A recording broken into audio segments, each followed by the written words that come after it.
wanted to ask if people wanted to share personal stories. I guess I wanted to ask if it was okay for us to record. That's where I Right. lacked. Yeah, this is Yana. So if you want to not be recorded, we can pause the recording at any time. It's totally fine. We just want to make sure that um, people who couldn't make it tonight, there are a lot of families just are putting kids to bed. They have their evening routine, and it's good to stay up to date and keep them engaged. And because the recording started later, I just want to say we have two school board directors here tonight. Director Joe Mizrahi and Sarah Clark, and welcome. And we just answered a question, but we're going to move on to the second speaker, the second raised hand, and that's Krista. Krista, go ahead.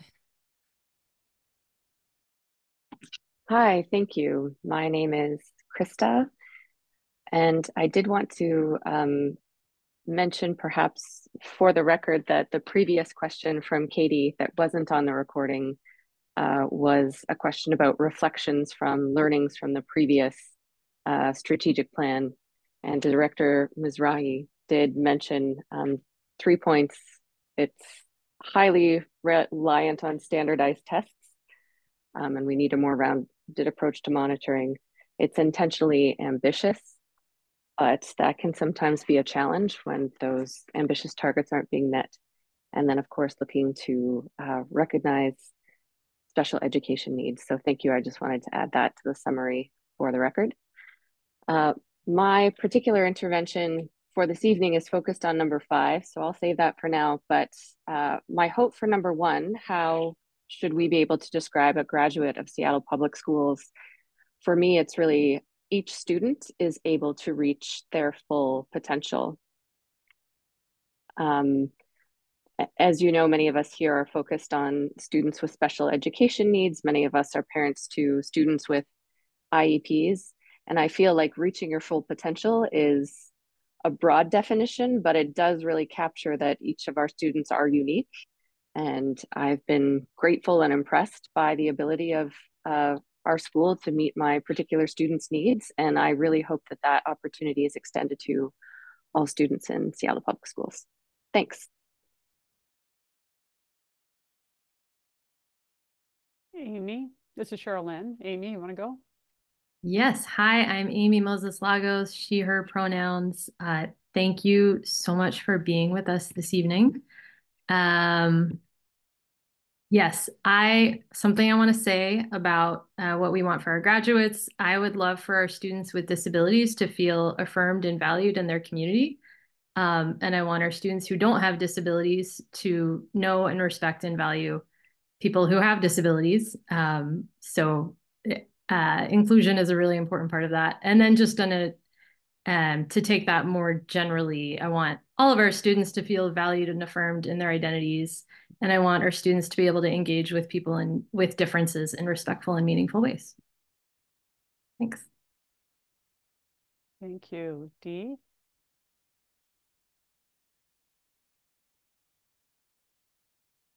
Oh, this is Charlene. Dee, you're muted.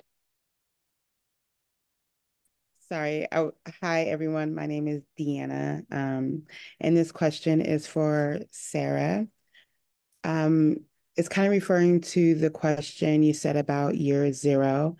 I wanted a little bit more clarification on that. I've missed the meetings up until this point, but what are we doing with the young, I think they call them kings. What are we doing with the people that are in the program of the strategic 5-year plan currently? What will happen to that program and the students that were building this momentum and feeling finally get secure and safe, having a safety net? What are we going to do with those students?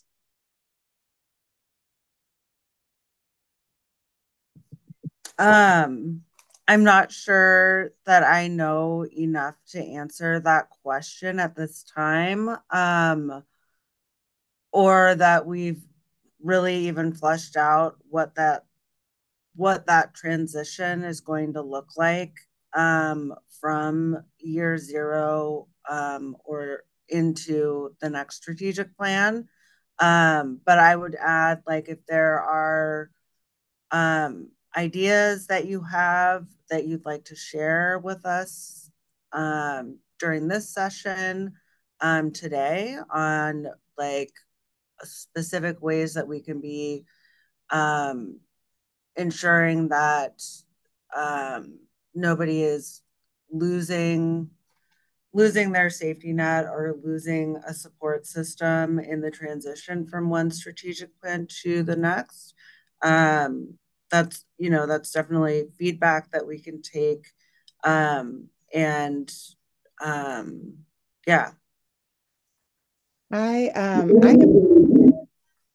willing to, sorry, that sounds really muffled, but I am more than willing to at a later date discuss that. But I think when you guys do a program like this, that should be something that you guys are thinking about ahead of time, not waiting to the last minute, especially like I said, especially the population that was chosen, which is historically built up to let down.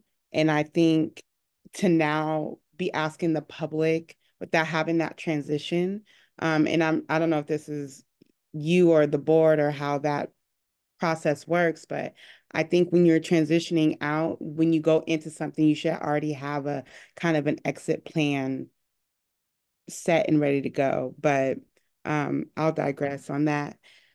I just think I'm just wondering because it's not just the students, as I believe there's people involved like the whoever is working with the students, so that's employment. Like there's a whole lot of people's lives that are in limbo at this current moment, waiting on how we're going to do the next strategic plan. And even if the plan completely changes, we have nothing to catch the people that have been working diligently for 5 years. So I just that part is very unsettling to me and really like gets make like the passion just flowing because these are people's lives, both students and adults that have been putting their time in. So yeah, thank you.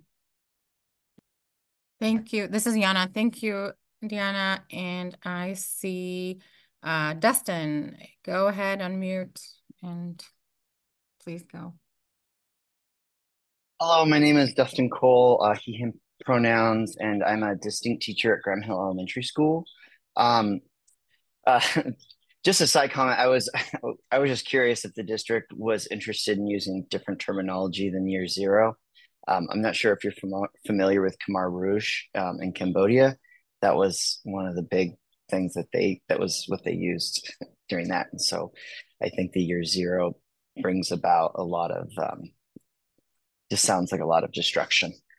Um, but I do want to say I really appreciate Dee's comments. And as a distinct teacher, and I think there's a lot of things that people don't really understand about how special education functions within Seattle Public Schools, and that every school is essentially unique as far as their policies, procedures, their understanding about guidelines and best practices, because generally Seattle Public Schools does not provide um, a lot of guidance that's uniform. So what might be appropriate in one school may not be appropriate in the other school. What if one school provides inclusion and response measures in one school, that may not happen at another school. And so for example, at my school, we do a lot of inclusion for students with distincts. It's very challenging, but I know other distinct programs don't necessarily do inclusion because it's challenging. We have a very supportive principal who understands the needs of our classroom, but currently, as far as you know, for all of distinct, each classroom gets allocated $1,000, but Seattle Public Schools does not provide systematically curriculum that is accessible to students in distinct. Communication platforms such as like Symbol Sticks or Boardmaker, that Seattle Public Schools doesn't provide materials that are needed for de-escalation, gloves, wet wipes, diapers, like any of these sorts of things. And so we so it, so there, it's concerning when we talk about consolidation or closing down a school, because it's also closing down a lot of those programs and understanding. And so, as an educator, if I were to go to another school, are we going to do inclusion? Are we going to have materials? Are we going to have supplies? What's the relationship going to be like? Are we going to have to, rebuild everything that we've spent years implementing? And so, um, and so it's just like a lot of those questions, because I haven't really come across a lot of guidance. And so, just like with toileting, like there's no policy or guidelines with that. And so, how do parents know what quality and procedures and education that their child's going to receive if they go to a different school? And how do teachers know that they're going to be getting the same uh, support that they've already gotten? Thank you. This is Yana. Thank you, Dustin. And I will say, when we talk about various things like programming, please try to everybody, we kind of like get into it. So I just going to clarify, a distinct program is a self-contained classroom where the students with disabilities who qualify for special education services spend majority of their time at school in a segregated classroom, which is the self-contained classroom. And in Seattle Public Schools, this is called distinct classroom. Each school district has a different name for it. It's the same thing. And I actually want to say that I see that maybe I lowered Krista's hand, even though it was like a second hand. Sorry about that. If I did, please feel free to raise your hand again. The next person is Christy. Christy, go ahead. Oh, I don't know if Sarah had something else to say. Go ahead, Sarah. Thank you. This is Sarah Clark. I just wanted to provide a clarifying note that the school closures that the superintendent is proposing and that whole process is a separate process than the board's next strategic plan. So I couldn't tell from some of the responses if there might have been some confusion about that, but that is a separate track of work that is moving forward, that the superintendent is leading. And we are really the board at the very beginning stages, starting with our community engagement to get ideas for the next strategic plan. So just wanted to clarify that, and I will pass it to the next person. Thank you. This is Cheryl Lynn. Christy Robertson, do you want to talk, and then we'll get to KDB? Sure. So this is Christy Robertson, and I want to tie into a lot of what's being said about transition years and stuff like that, and tie it into the goals and guardrails, which I think there's a parallel here between the goals and guardrails. And I don't know how much you guys know about how the IEP works, but students have like measures of progress that they're given every quarter.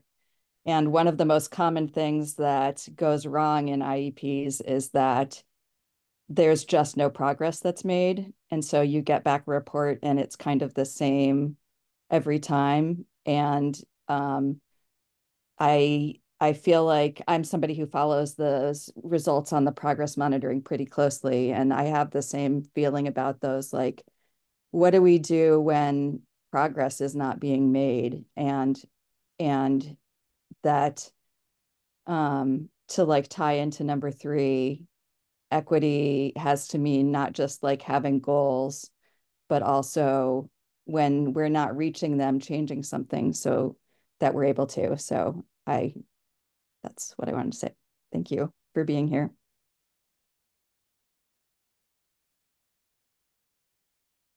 Thank you, Christy. This is Yana. So any of the school board directors want to respond before we call on the next person? Okay, so Katie, go ahead.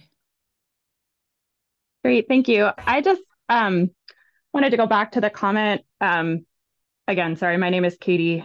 The comment that the strategic goals are sort of separate from the closure process. And yes, I think the two processes may be different, but I actually think it's really important that the next 5-year goals think about the impact of the disruption that potentially can happen from the amount of school closures.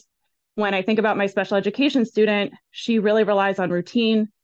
She relies on adults who understand her quirks.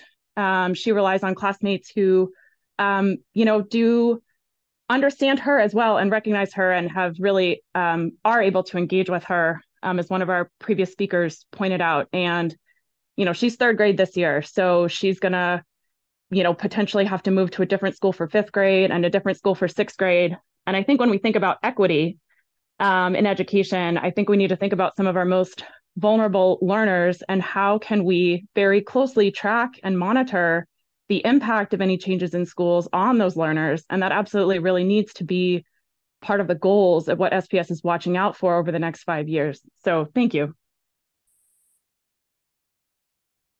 This is Yana. Thank you, Katie. Either director, please feel free to unmute unless I'm gonna, or I can call the next person.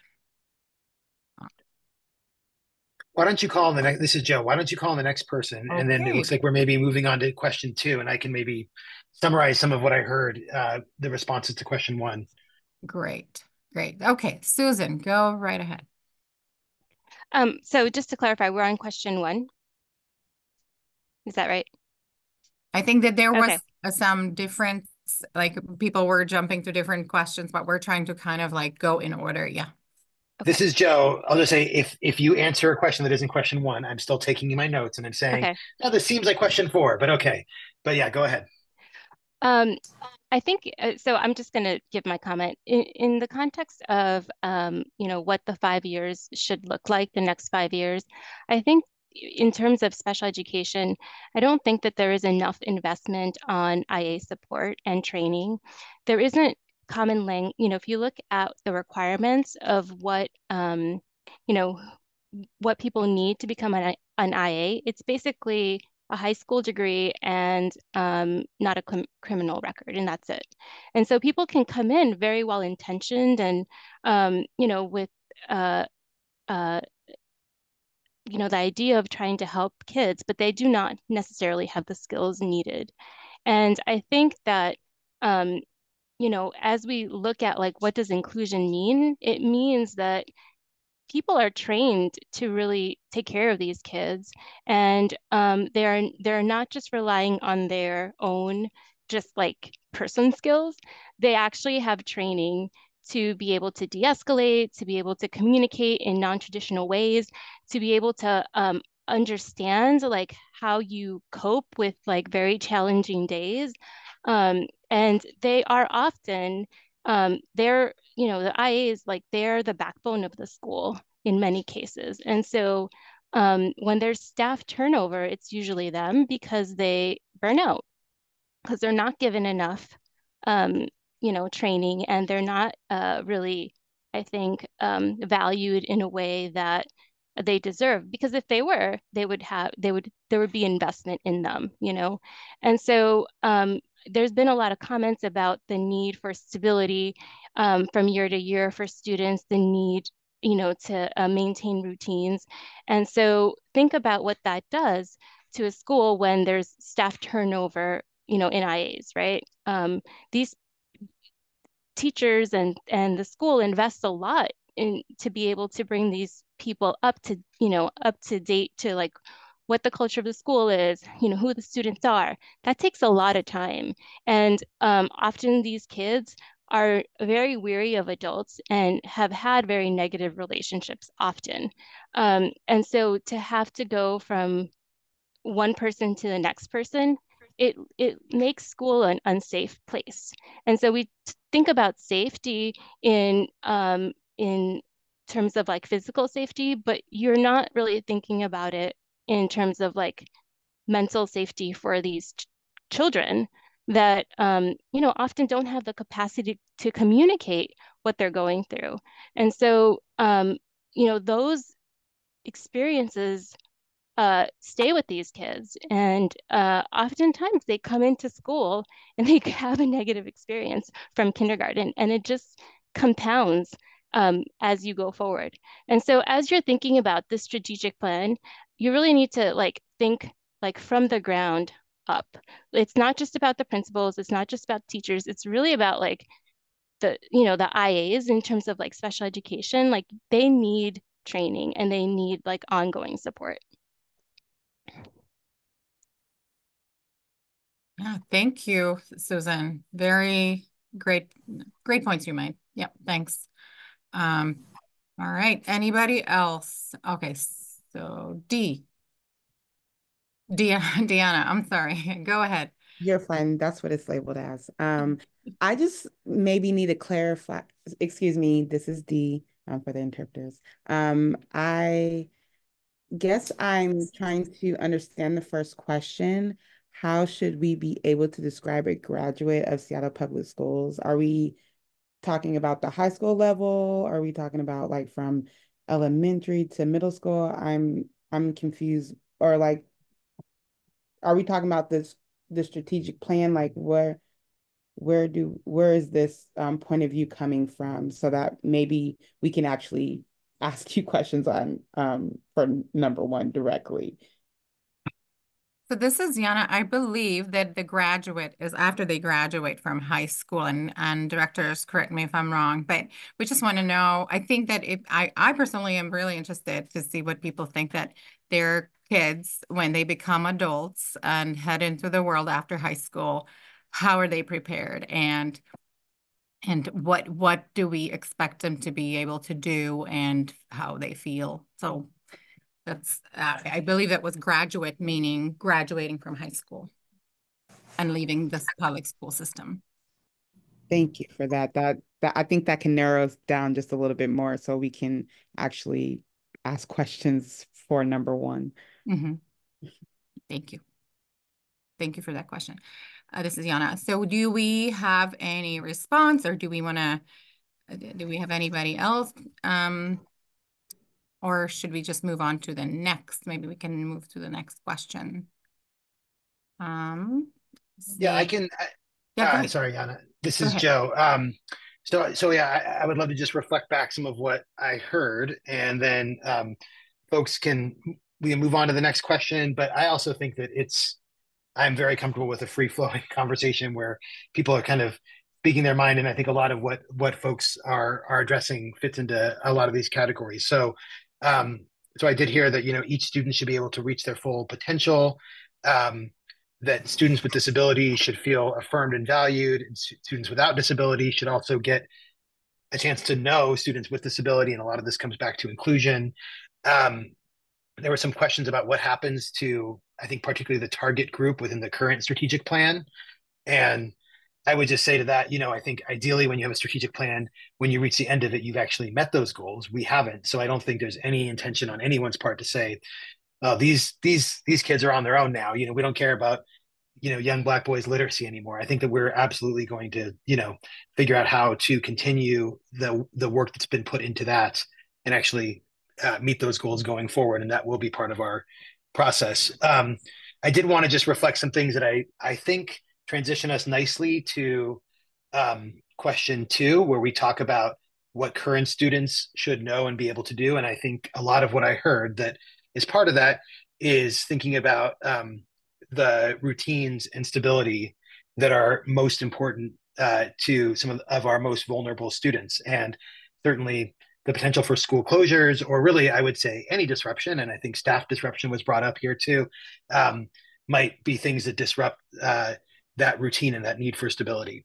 So those were some things I heard. Like I said, I think that point sort of fits nicely with what the experience should be for current students, but would love to hear if folks feel like I really missed the boat on something, or also feel there are other thoughts around this question too, of what should students who are currently enrolled, current students in Seattle Public Schools, know and be able to do.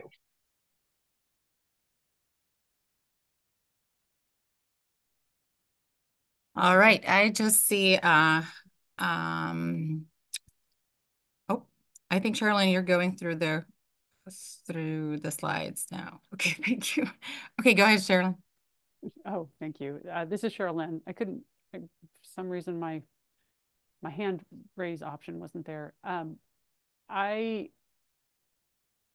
guess not necessarily addressing any one of the questions particularly, but certainly bringing up the point that, or following on what Dee had said in terms of what will happen. As I started working with this organization and working on the board and realizing how disproportionate the diagnoses are in terms of identifying students who have disabilities and what those disabilities are, what qualifies them. I started to really realize that without having any reference to disabilities when we're talking about African American youth and teens, certainly younger, just the district's not doing a great job of identifying dyslexia.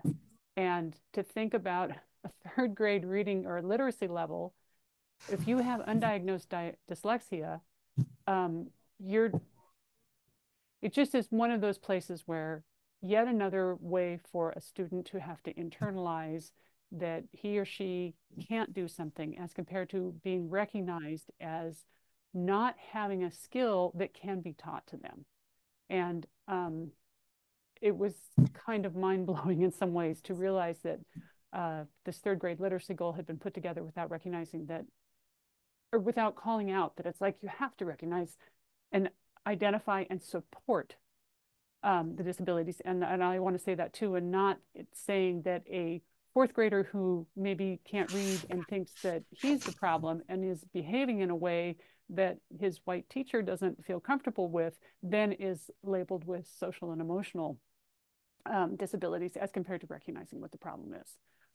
So when I think of, what I guess maybe the first three questions, it's that we really are recognizing that those students that are furthest from educational justice combine such a variety of needs that the district can be supporting, and that by doing that, we are going to start to solve for other folks' needs, other students' needs as the circle gets bigger. Yeah, thanks, Sherilyn. I think I see Mel Spiker. Go ahead, Mel. Hi, thank you for being here. My name is Mel Spiker, and I have questions about safety and gun violence. And I remember back when Ingram had their shooting, Superintendent Jones talked about a safety plan that he was launching. And I think the three things in it were to conduct a review of all the campuses, inviting the leaders to the table across the community, and then community wellness and providers, inviting them into partner with the schools. And I'm just wondering, I don't know if those were even implemented. I haven't really heard anything much about that since that really, since this latest shooting. And now it's being talked about again. So I'm just curious if we could maybe do see if that was implemented. And if not, how can we implement that and really take, the well-being of our kids, because shootings affect every kid that hears about it and their families. And it's devastating. So that's weighing heavily on my mind. Thank you, Mel. This is Giannis. Okay. So it's Kristen. Go ahead. Hi. Yeah, I'm Kristen Eckinger-Loconti. I wanted to just circle back to what Sherilyn was saying about dyslexia, and just to note that the dyslexia screener is being used to disqualify kids from advanced learning, and just how problematic that is. And so I hope that's something that we can get fixed quickly. And also, on the other hand, something that SPS is doing really well that many people don't know about is Cascade Parent Partnership. I had never intended on homeschooling my child. I didn't want to.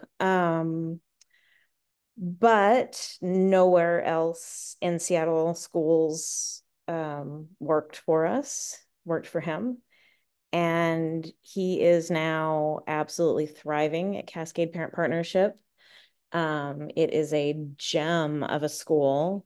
There are, problems. It's not full-time school. I wish that he could get full-time school from Seattle Public Schools. That's not available. But what he does have is a school community that is wonderful and welcoming and inclusive and loving. And it's really a fabulous place that I already said inclusive, but it's inclusive in so many ways. The kids there, their disability is high. Most children are there because regular SPS schools didn't work for them. And this place does work. So thumbs up for Cascade. And I wish all of our schools worked for all of our kids. Thank you, Kirsten. So if the directors, and I can't see everyone now, if the directors are not responding to this one, and I'm just going to call on Krista. Hi again, this is Krista. For the sake of efficiency, I'd like to intervene on 3, 4, and 5, kind of building on what some others have already said. In terms of number 3, what does equity in education mean to me and how should we measure it? I haven't been following the process super closely yet, but I really hope that question is also being posed to the students. I would love to know what an African-American male student in elementary school, what equity means to them and how they would want to measure it, because I'm sure it's different from how I would conceptualize it. And there's lots of tools now. Community-led monitoring is a whole approach with a lot of data behind it. So I'd be happy to talk to others about that if you're interested, but I hope there are opportunities, and forgive me, both of the directors, if you've already made efforts in that regard and I'm just not aware of them, but I would love to see an element of student measurement and engagement there on equity. Something that's good about SPS or working well for students, I put an example in the chat that relates to my particular student who was doing fine in terms of grades, but not, a teacher recognized she wasn't really reaching her full potential. What she was doing orally was way beyond what she could do written, which ultimately led to a process and a diagnosis of dysgraphia, which I didn't even know what that was. I'd heard of dyslexia, but never dysgraphia. As well as ADHD.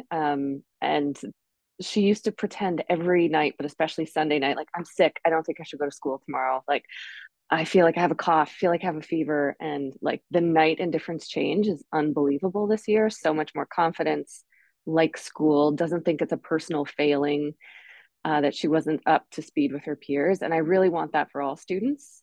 But I do want to elevate, like, there are some incredible educators and teachers and support folks in Seattle Public Schools, and I really want to affirm them and all of their efforts. It's been a game changer. And I think that brings me to number 5, which is what needs improvement. And some other interventions already today have talked about staff disruption and the impact that has, especially on students with learning differences. And something that I've understood is that many of the special education programs are overwhelmed at our schools. And I think I would like to make a plea for some proactive planning. What I understand is that in the past, or at least at the beginning of this school year, there was a mismatch between the number of students who were eligible for services and the staff numbers that were ready to receive them. And part of that is because there wasn't sort of a matching analysis done over the summer. They kind of waited until an October 1st count and then realized, oh, actually, we have double the amount of students than the staff we have available to support these services, which took another month to then get the approval to post a job, and recruitment started in December. And by that point, you don't really have high quality candidates who are coming in to pursue these jobs.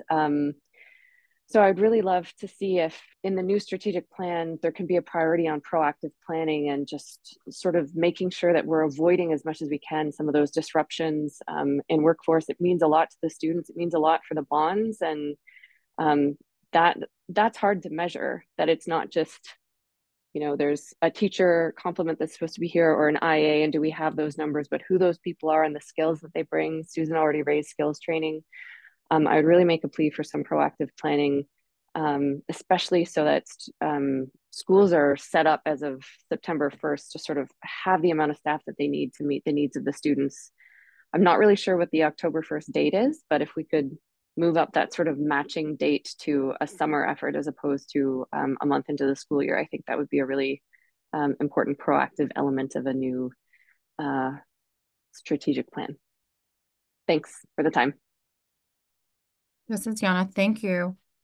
That's a very good point. Okay, next, it's Dustin. His name is hand is raised. I just want to do a time check. It's 8 o'clock, and we're going to be done around 8:10, 8:15, so that we can have some time to do our business, a PTSA business and election of officers. So. Go ahead, Dustin. Hello, my name is Dustin. One thing I'd like to point that SPS did this year, I think it was a pilot program.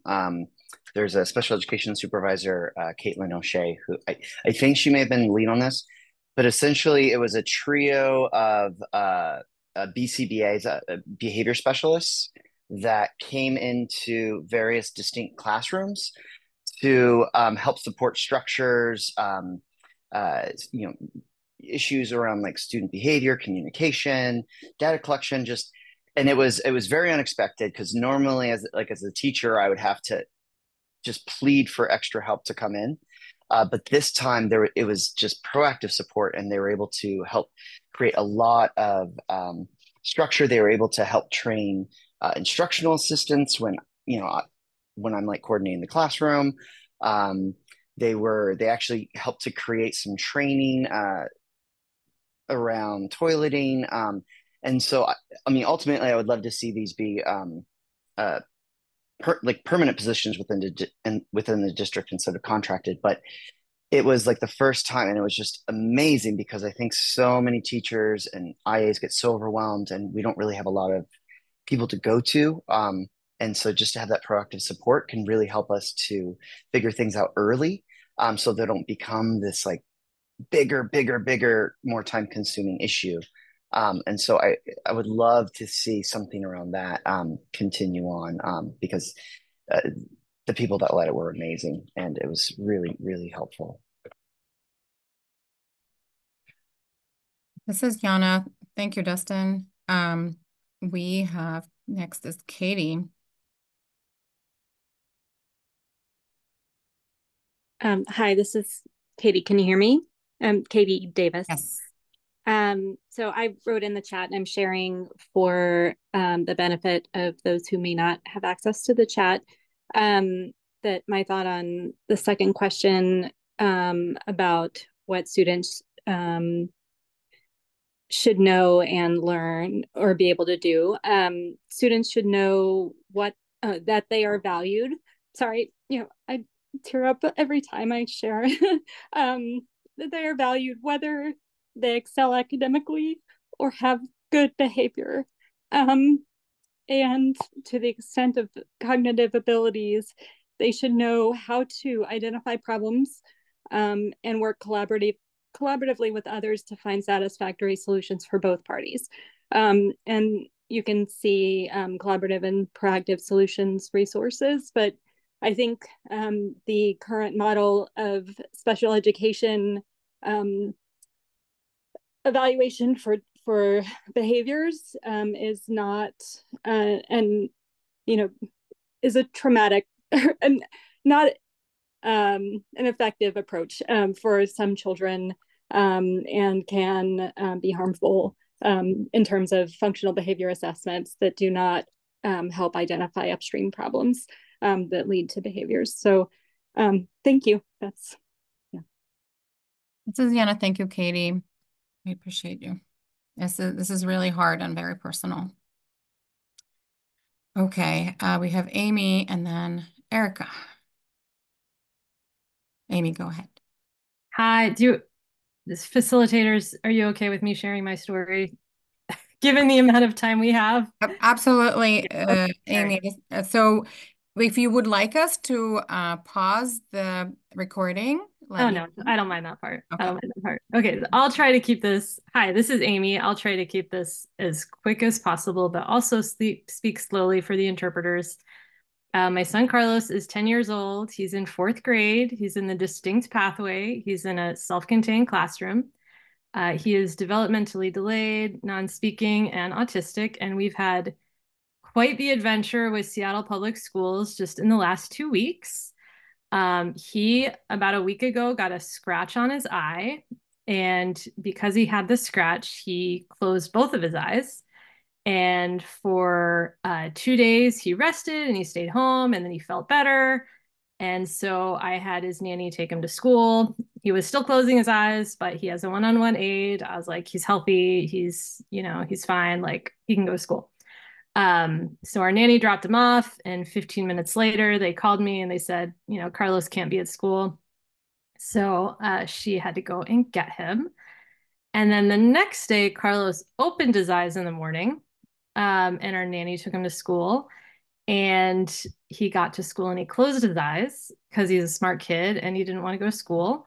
And the teacher and the principal said, "Oh, Carlos has to go home. We can't keep him safe." So he had to go home that day.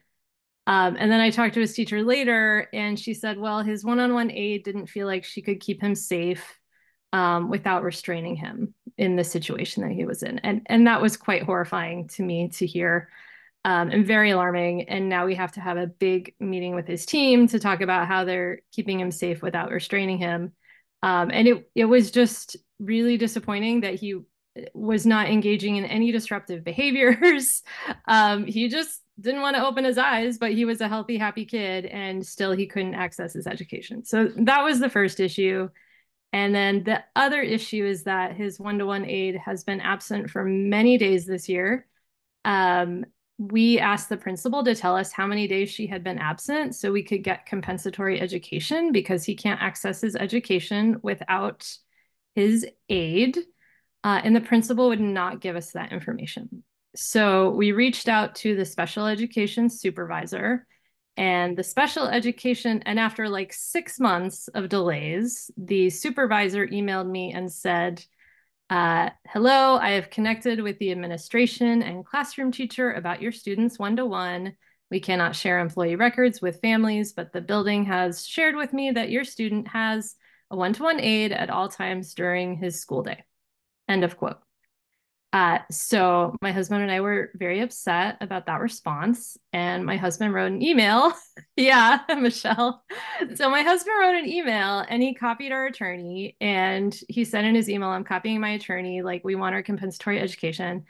And the supervisor called me the next day and said, oh, we had a meeting. We saw that he had delays. Yeah, he can have some tutoring. So that is, there's massive inequity. I acknowledge that we have financial privilege, that we have the time and energy to put into this. So some families are gonna get a faster response because they have economic privilege, and other families are not gonna get that, and that really concerns me. Anyway, the whole thing concerns me. I'll just stop there, and I just want you to know a little snippet of what's happening in Seattle Public Schools and what we parents are just constantly navigating. So thank you. This is Yana. Thank you, Amy, for sharing and recognizing the inequity. Thank you. Next is Erica. And then I also want to check in with the directors what, thank you for going with the flow. And just I kind of want to check in what answers, what questions have not, you are still wanting to hear about more, because it's 8:07 and we only have a few more minutes left. So Erica, go ahead, and then Thank we're you, going to get Jenna. back. Could we start the recording for this part? Yes, we can pause. Okay, so I'm going to turn it back to school board directors, because it is 8:11. And just kind of, if you want to reflect, or if you want to point out the pieces that you haven't heard about, or, just go ahead.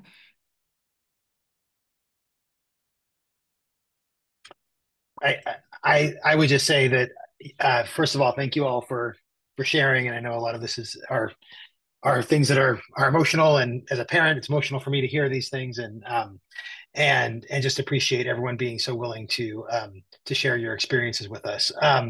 I think, I think that we hit on almost all of these topics, and I got some good notes that I can help place into different buckets here.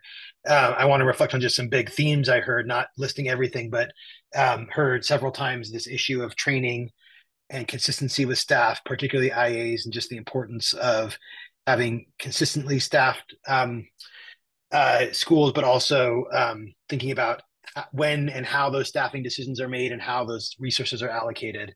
A lot of comments around safety, both physical and also emotional, environmental, and all the things related to safety that we think about with our kids. And then heard about, how the district maybe talking about things that aren't going so well and needs improvement, how the district goes about uh, diagnosing disabilities and when that happens and how that fits in within the strategic plan.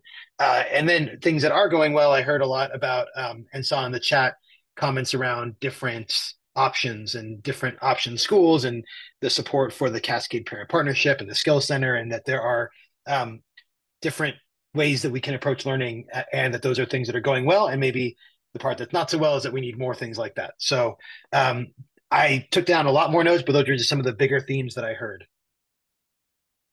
Director Clark, do you want to add anything, or do you want to talk about the next steps and where folks can go online if they have other things that they think about? Yeah, I think you covered the themes really well. And I guess one question that I had is just if you guys are going to make a transcript of the chat. Obviously, I know it will probably include the rest of your meeting that you're going to have, but I wasn't able to quite capture all the notes from the chat. So Jana, maybe I'll just connect with you on that. This is Yana. So we do have, you should be able to download the chat. And if you're not, just we can share the part that of your outreach for sure. Okay. I'll try to. I'm not the tech savviest, but I will definitely give it a try. So I think next steps here, we're, as we said, so our engagement cycle, I think, is almost closed here. I believe we have a few more sessions left, but we're looking to close this, feedback cycle with different, diverse groups across the district here soon. And we will, once we've consolidated all of the information that we gathered, we will share back out with everyone who we heard from, and share our draft direction to the superintendent based on what we heard. And then we will adopt final goals and guardrails in the fall. Then we'll hand these to the superintendent to develop strategies to achieve our vision for kids. So those are the next steps in this process. And just want to thank all of you again for participating tonight and just sharing all of your experiences and just being so vulnerable with and honest with us. And I really appreciate it. This is Yana. Director Mizrahi, do you want to also respond? And we will take one more question or input. I don't think I have anything else to add, but thank you so much for being here. And yeah, looks like we have one more question, so we'll see what that is. Yeah. All right. So Kristen, go ahead. Yeah, I had one other thing that I forgot to say before, which was just there has been one big problem in our building this year with special ed staffing, in that we had a teacher who was out on extended leave for pretty much the entire year. And we were unable to fill that position with a long-term sub for most of the year. And so often the position was unfilled. We had funding. We were, there was nothing financially in the way. There just aren't enough subs in the pool. There aren't enough, the system's just broken enough that we couldn't fill it with a long-term certificated special ed certificated person. And so IEPs in our building were way behind for most of the year. A lot of kids didn't get their minutes. And so that was a really big problem that I think was, there's a lot of things that caused that. But a thing that I think could have really helped is if in our rush to solve financial problems in the district, we hadn't slashed and burned all the positions at John Stanford, because there's nobody left at John Stanford to backfill into buildings, and our building needed help.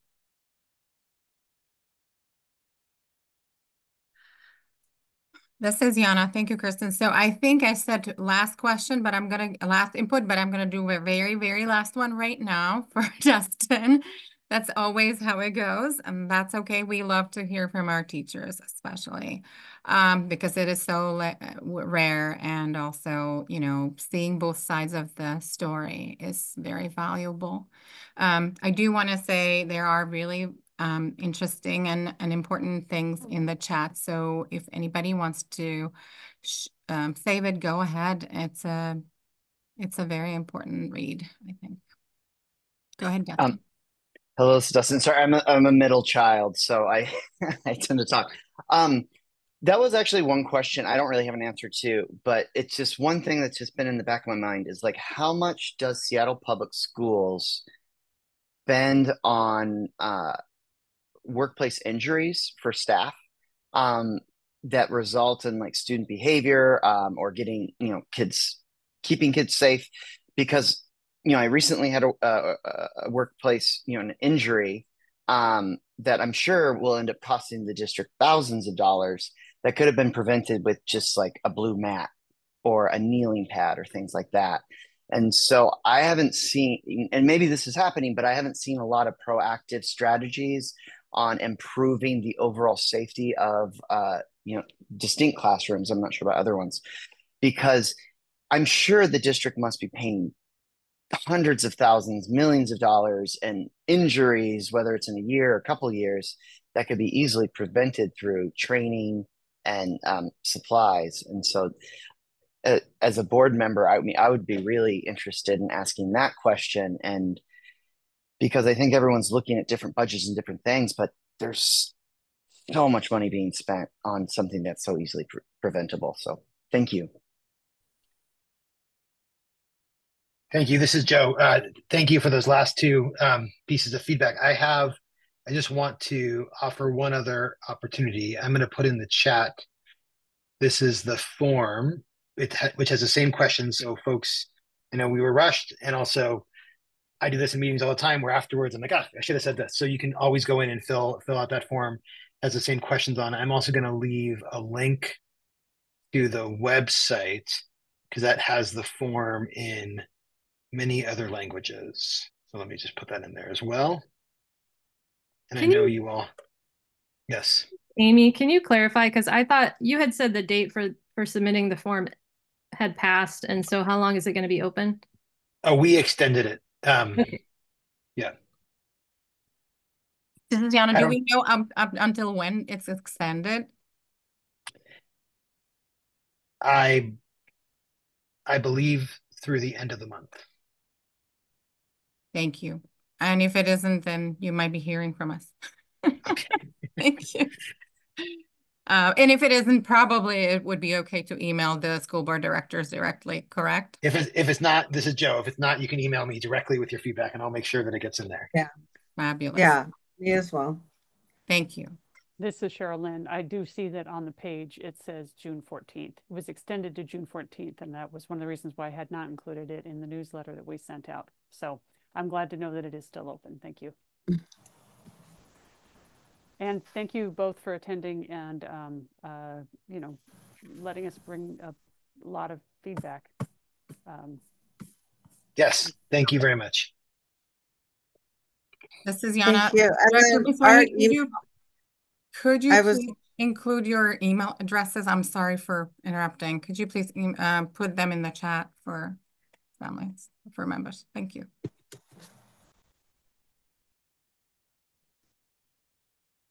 Director Clark, go ahead. I'm sorry I cut you off. Apologies. Oh, no, I was actually just going to reply about our email addresses. So